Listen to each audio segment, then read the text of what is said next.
तुम्हाला सुद्धा हरिहरेश्वर मधील ब्रह्मगिरीची प्रदक्षिणा करायची आहे आणि हे ठिकाण पाहायचंय तर मग हा व्हिडिओ लगेच सेव्ह करून ठेवा। मंदिराच्या मागील बाजूने प्रदक्षिणेला सुरुवात करायची।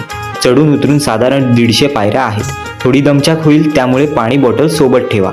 निसर्गाचा आनंद घेत आपण येऊन पोहोचतो समुद्राच्या पोटात खोलवर नेणाऱ्या या मार्गाजवळ। उजव्या बाजूला ब्रह्मगिरी तर डाव्या बाजूला विष्णुगिरी आणि मधोमध डोळ्यांचं पारणं फेडणारं हे दृश्य। हे ठिकाण म्हणजे गणेश गल्ली नाही, हा ब्रह्मगिरी प्रदक्षिणा मार्ग आहे। तसेच आपण याला शुक्लतीर्थ व्ह्यू पॉइंट असं देखील म्हणतो, कारण इथून खाली उतरलं की समोरच आहे ते शुक्लतीर्थ। आपल्याला ब्रह्मगिरीची प्रदक्षिणा करायची आहे त्यामुळे खाली उतरून उजवीकडे वळायचे। येथे आहे विष्णुपद।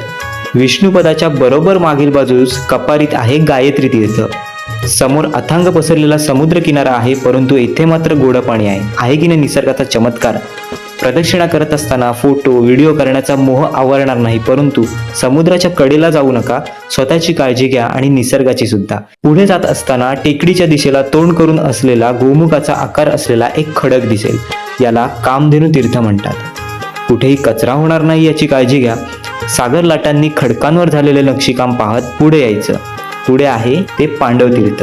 येथूनच पुढे मंदिराकडे गेले की आपली ब्रह्मगिरीची ही प्रदक्षिणा पूर्ण होते। हा संपूर्ण व्हिडिओ जर तुम्हाला पाहायचा असेल तर आपल्या YouTube चॅनलवर आलेला आहे, नक्की जाऊन पहा आणि हा व्हिडिओ जास्तीत जास्त शेअर करायला अजिबात विसरू नका।